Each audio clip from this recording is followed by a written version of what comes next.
We are just a few days away from the big game. This is Super Bowl weekend coming up. Will the Lions ever see the Super Bowl? And could the change be on the way, though? Matt, I'm looking at my notes from my husband. He said, "Are the Lions on track for a successful rebuild?" So, with that, he says they have a new great GM, a new head coach. Is this a time for the Lions to do a 180 turnaround and start becoming contenders in the NFL? First off, Ronnie and Tyler, great to see you guys again. Thanks for having me on.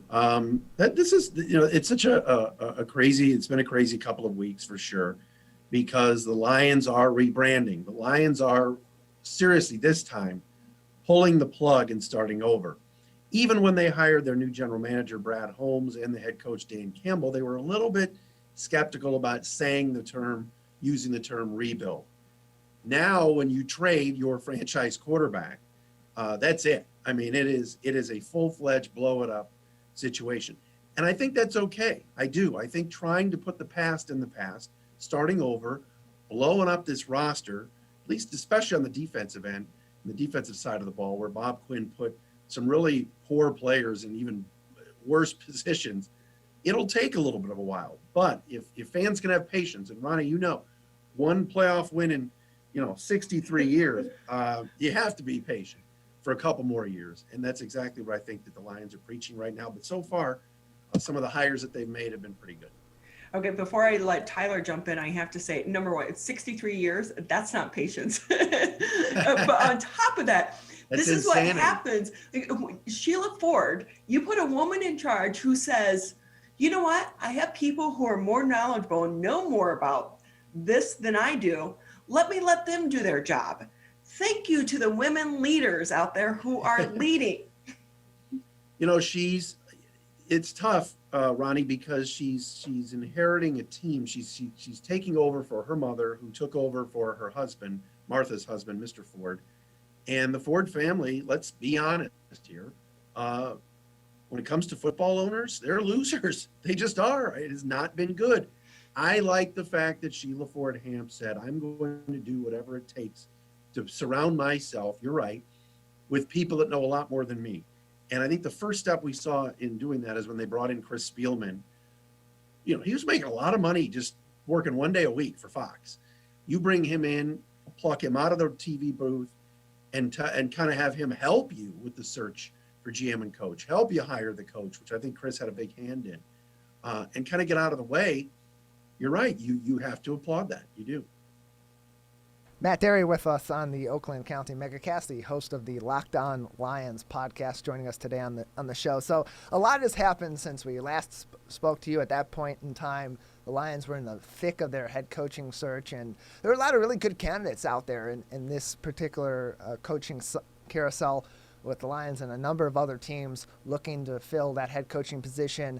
The Lions, of course, settled with Dan Campbell, a guy that played for the Lions, a 10-year veteran of the league, an assistant head coach under Sean Payton in New Orleans, and has learned from one of the greats. What really sold it for the Lions to hire Dan Campbell as their next head coach when there were other candidates out there that were just as hot of a ticket, like Eric Bieniemy in Kansas City, who's had a few really great years out there on the offensive end, and a number of other guys that were really being hotly pursued by many teams and seemed to have had an interest in the Lions? I think that's a good question, Tyler. I think first and foremost, Dan Campbell, number one, wanted to be here badly. For some odd reason, he feels like he's built to come in and turn this pretty poor situation around. And I think he's excited about it. He's been in the building as a former player here. He knows the city. And I think Chris Spielman looked at this guy and went, oh my God, he's Detroit. He's, this kind of tough, rough and rugged guy that played tight end, is not this big household name, and might not be the prettiest candidate out there. He chews tobacco. He's got a dip in his mouth. Is that not Detroit a little bit? So I think that helped Campbell's cause. And let's be honest here. Dan Campbell did not have a lot of interviews. There weren't, Philadelphia, Houston, all these other teams looking for coaches. Atlanta, they didn't interview him. So the Lions kind of looked up and said, all right, this kind of fits us. Nobody really wants this guy either except us. He wants us. He sold him in the interview about toughness and culture, which for the last 3 years, the culture's just been horrible in that building. And so Dan Campbell is extremely positive and going to work well with everybody. And that's a huge first step for this organization, because the silos and what was going on inside 222 Republic Drive for the last few years got pretty ugly at times. And I think also having a guy that knows what it is like to be a Detroit Lion, to play for this franchise, to go through those trials, and having that kind of leadership and that experience coming in a new head coaching administration, especially after a very contentious few years under Matt Patricia, it may also be a big benefit in the locker room. How important is Dan Campbell's experience as a guy who's been there and done that, played in the league fairly recently with his career in the NFL, ending in 2009 on the field and immediately going into coaching as an intern for the Dolphins? How does that play in, and especially his experience playing for this franchise, to kind of reacclimating the locker room and building that confidence in their coaching staff back up? Oh, it's huge. I've had a couple of former 2015 Miami Dolphins on my show on Locked On Lions on the podcast. Deion Sims, who many of you guys know from Orchard Lake St. Mary's and Michigan State, and Jason Fox, who was the right tackle on that 2015 Dolphins team. Deion was the tight end. And both guys played for Dan Campbell. He was the interim coach for 12 games. They went 5-7. They started that season with Joe Philbin. It got ugly. It was a 1-3 start. They got blown out in week 4. They had a bye week, and Dan took over for the next 12 games. And both guys said we would run through a wall for this guy. He was intense, but as a former player, it wasn't a lot of bluster and blubber. It was legit. It was tough, and he expected a lot out of them, but he was fair, and he knew the days to take them out of pads and kind of give them a break. And he knew the days to kind of lay off, and he knew the days to be tough and to jump on these guys a little bit. But they enjoyed playing for him. And I think that the locker room and kind of fixing that a little bit, finding some leaders, leaning on them, that's what made Jim Caldwell successful. Now, Jim Caldwell might not have been the best X's and O's guy, and we know about his sort of departure from the Lions when they couldn't get over the 9-7 hump and they couldn't win a playoff game. They thought Matt Patricia was going to be the next guy to take them over that next hump, and instead it went the opposite way. Now with Dan Campbell, you're giving him a 6-year contract. You're giving him time to get it done, and there's going to be some patience there. He'll make some rookie mistakes, but at least those 12 games under his belt, running another franchise and being the head coach, he's got a little bit of experience. And then let's go into the front office too, because as much as Chris Spielman and Barry Sanders played a big role in the Lions' decision to bring in Dan Campbell, the front office seems to be in connection too with the head coach now as they work into the thick of this rebuild. And on top of bringing in Brad Holmes, who of course was an excellent guy in the war room for the Los Angeles Rams over the past few years, brought in a ton of really talented guys like Todd Gurley and even Jared Goff at the time, who we'll talk about in a little bit. On top of that, they brought in a couple of other guys too, like Ray Agnew and John Dorsey, who have had some success, particularly drafting and scouting themselves. How much of an impact is that bolstering of the front office going to be this early in a rebuild, and on top of that, with their connection being fairly strong at the onset with the guy in the head coaching position? Well, I think, Tyler, you have to bring in good people. You want to have the best of the best in your front office that know talent and can find talent. And Bob Quinn and his staff over the last few years were poor at it. That they didn't do a good job. They drafted poorly. Their free agent signings weren't good. And you have pro personnel scouts. If Bob Quinn on a Sunday is at the Lions game, let's say the Lions are in Green Bay, Bob's on the road trip watching the team. Bob is in the general manager's suite or wherever they put him. But he has pro personnel scouts that they sprinkle around other stadiums to watch other players play. They have their list. They know who the free agents are going to be, and they watch guys with the binoculars in the press box. You see pro personnel scouts from other teams at the Ford Field press box when we were allowed there, all of the time. And so those scouts failed, and the college scouts failed. So now you're brooming those guys out, and you're bringing in guys like you mentioned, John Dorsey, who was highly respected around the league, drafted Patrick Mahomes when he was in Kansas City, drafted Baker Mayfield when he was in Cleveland, Ray Agnew, a pro personnel guy and a scout for the Rams, an assistant general manager type who really knows talent, played in the league for 10 plus years, and was with the Rams when they drafted and they signed players. And so those guys are going to be out looking around and helping Brad Holmes make decisions on players. That's what you have to do. You've got to build a good staff. And I think the coaching staff, so far from what I've seen, is solid. You got a really good offensive coordinator in Anthony Lynn, a defensive coordinator that is highly respected around the league in Aaron Glenn, guys that played in the league, guys that can coach up these players. And so you want to have that support system. It's not just about the coach and GM. You got to have good people around you and good talent evaluators. And the Lions don't have enough talent right now. So it's up to this group to get the more talent. Yeah, that base is certainly there with some talented young guys. T.J. Hawkinson, a Pro Bowler this year. Kerryon Johnson in the backfield as well. And having young people on the team that are going to be impact players going forward, and then having talent evaluators in the front office that can put the right guys in the offensive line to open up holes for DeAndre Swift and Kerryon Johnson, to having a guy like Dan Campbell, who's a longtime veteran of the league, an excellent tight ends coach, be able to even further bolster the talent and the potential of T.J. Hawkinson is important, but you have to be able to put other guys around them to create a complete team, because as we've seen in the past with relatively successful Lions teams, it seemed to have been when the offense is on, the defense is off. When the defense is on, the offense can't get a touchdown, can't score points, and can't win games. So hopefully that is something that's looking up for these Detroit Lions. Let's move on to the action of the rebuild. A couple of weeks ago, big news came across in the evening where it was finally released that the Lions and Matt Stafford were mutually agreeing to part ways. They were exploring trade options. And then last weekend, the news broke on Sunday night that the Lions had decided to trade Matthew Stafford to the Los Angeles Rams. And boy, did they get a haul back in return.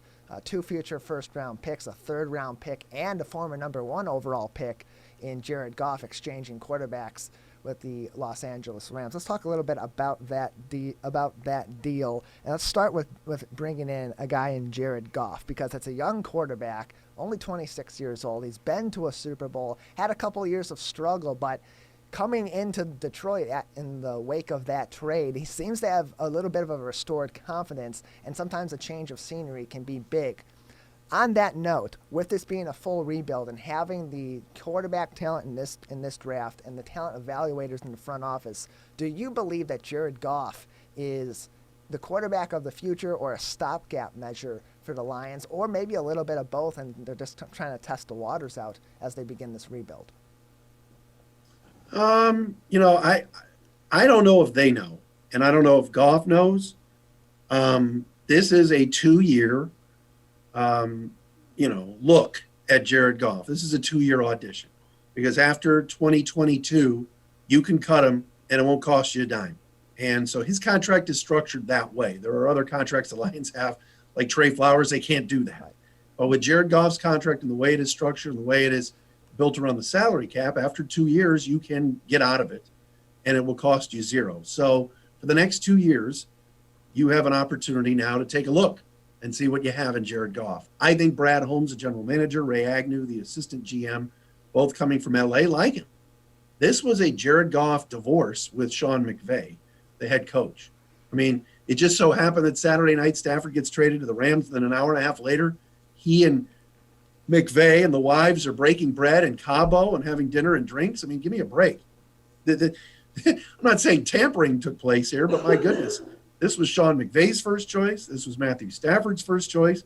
And I'll correct one thing you said earlier, Tyler, mutual decision. I don't think the Lions wanted to trade him.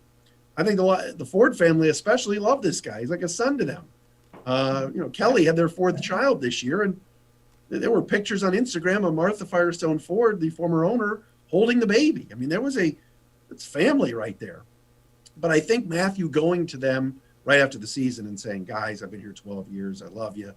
Thanks for everything. Get me out of here. I think at first the Lions were like, are we going to let him leave? We don't have to. I mean, he's got 2 more years left. He signed a contract to play for us for 2 more years. But I think as time wore on, I think the Lions felt that it was the right thing to do for him and for them too. Goff, we'll see. I don't.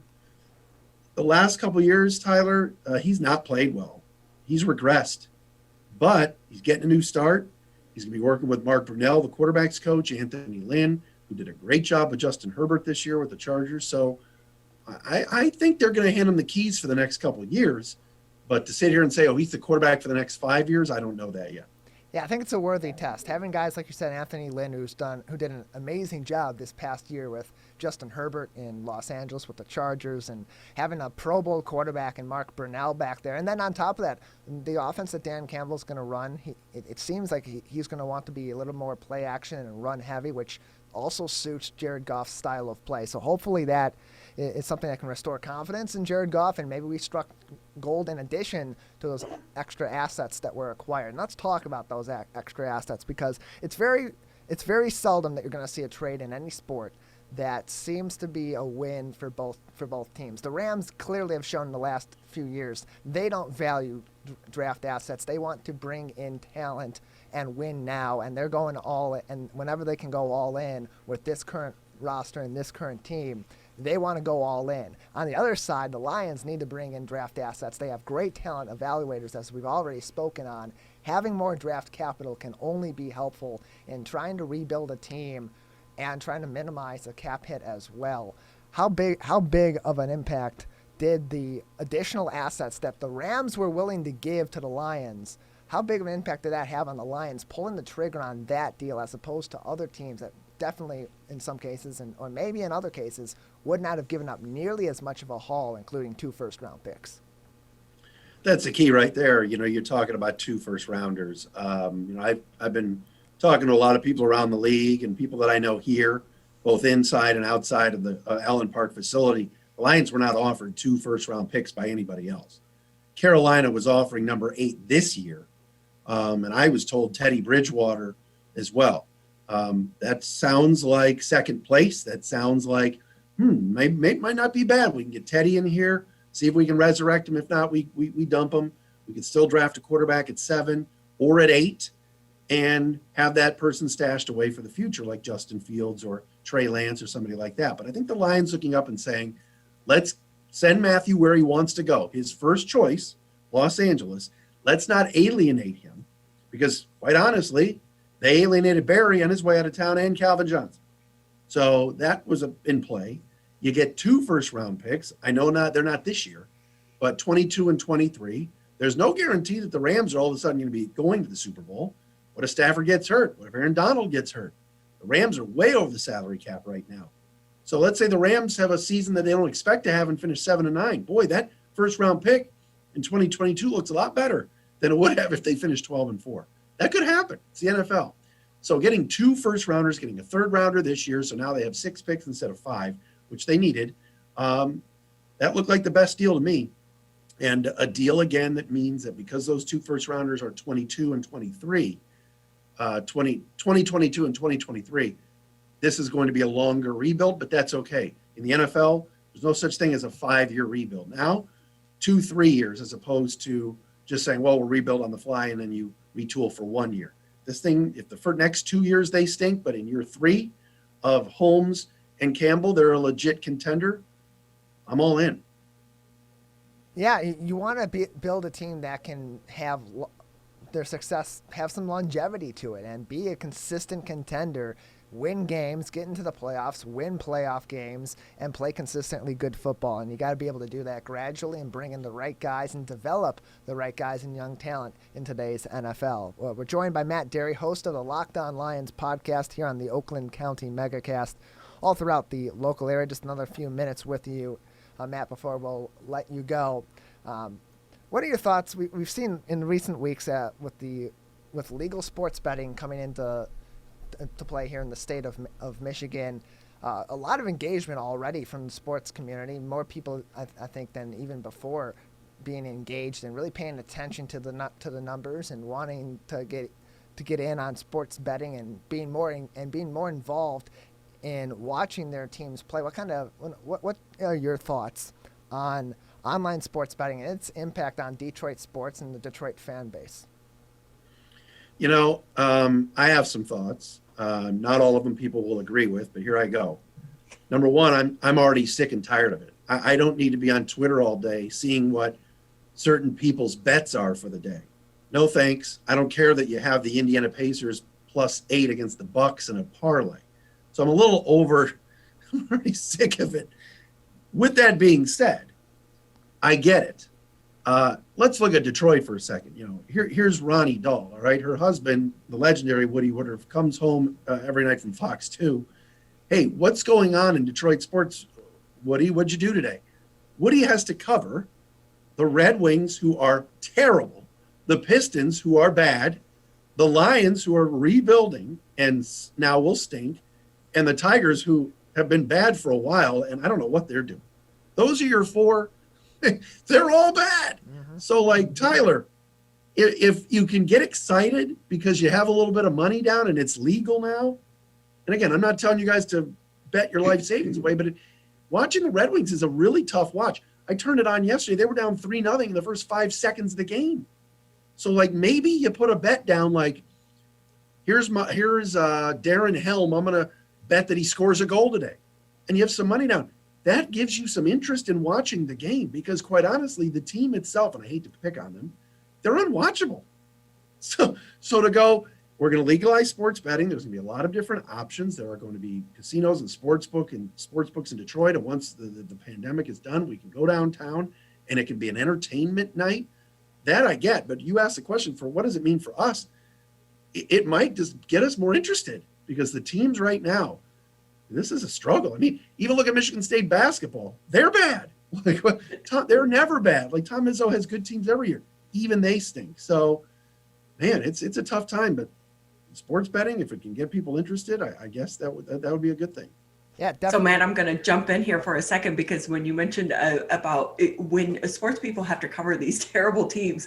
So when I was with ATF, I had the offer to move to Chicago and cover that field division. And I said to Woody, I go, let's move. Aren't you tired of covering these crappy teams? Because people don't understand, like, win or lose, you have to go into that pre-COVID, you have to go into that locker room, right? And for Woody, you have to do a game show with a Lions player, and they stink. It's like, hey, can you have a fun little game show with me? And that spills over into your day-to-day life as well. Because what you get to cover as a team, and when you have every single team that stinks, that impacts your life because you're covering that, but it's also the reaction to the team as well, and the accessibility that you have to them, but also when you have to try to do these fun, uplifted stories, they're not so down with that, So no. But I obviously I didn't convince him to move to Chicago. I'm still here, and I'm doing public access TV. I love it. Hey, it's all good. It's for people like Woody and Jennifer Hammond and certainly Dan Miller, Greg Cantor behind the scenes have been at Fox 2 for so long and have done such a great job. To me, they're the class of Detroit sports when it comes to coverage on television. That crew's been there a while, but you're right. It's like, at least they've been through some good times, and some Stanley Cups and some NBA championships with the Pistons, and certainly the Tigers going to the World Series. The Lions have always been Fox 2's always sort of been the home of the Lions because the NFC games are on Fox, and certainly Dan is the voice of the team on the radio. But yeah, it's been rough the last few years. To be honest, Chicago, the Bulls have been bad. The Blackhawks all of a sudden aren't any good. The Bears aren't good. The Cubs won, unfortunately, a few years ago against my Indians. You see my Indians flag in the background, but it's rough. It is rough right now. For sure, for guys like for Woody and for Jen and for them to have to cover this stuff. Hopefully better times ahead, for sure. Yeah, absolutely. Fingers crossed. Yeah. Go ahead, Tyler. Yeah, fingers crossed. We really, really hope that our Detroit teams can, at least one of them. Let's get one of them back there. And I think we're a couple years away at the very least from having some optimism there. But we'll get back there, and until then, we'll find other interests in sports that keep us engaged and continue to yell at our teams as we do during the down times and encourage them further to improve their teams. Matt Dery, host of the Locked On Lions podcast. For those listening that want to tune into your podcast and hear more about what's going on with the Detroit Lions, where can they listen to the Locked On Lions podcast? Oh, thanks, Tyler and Ronnie, for having me on, and Larry too. You can find us on an Apple Podcast, Google Podcast, Spotify, wherever you get your podcast. You just type in Locked On Lions. I'm on Twitter at Dery, Dery Speaks. It's also posted on the Matt Dery Facebook fan page. So that's where I'm at. I do the Pistons official podcast as well. Today I'm going to be talking to Sam Mitchell, the former NBA head coach, who's now with NBA TV and NBA Radio on Sirius about the team. And so I'm doing that as well. And I love being on with you guys. Appreciate the time. Well, thank you for being with us. We do enjoy it. Matt Dery, host of the Locked On Lions podcast, joining us on the Oakland County Megacast.